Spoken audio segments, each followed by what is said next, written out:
Minsan, kung kailan mo na-realize na ang laki ng pagkukulang o kakulangan ng may bahay mo, sa point pa na wala na siya. Sino po naniniwala? Pag nawala ang isang may bahay, malaki ang kakulangan sa buhay ng isang lalaki. Totoo po ba yan?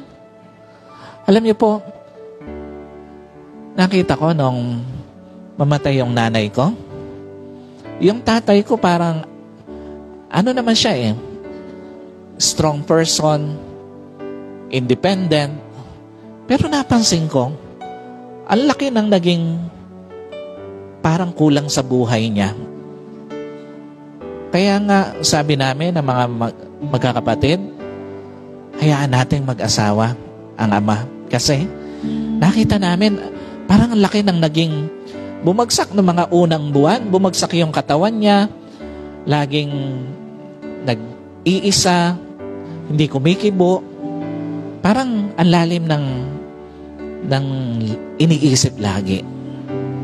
Alam niyo po, sa mga lalaki, kahit lalaki tayo, ang laki ng kakulangan pag nawala ang may bahay mo sa tabi mo.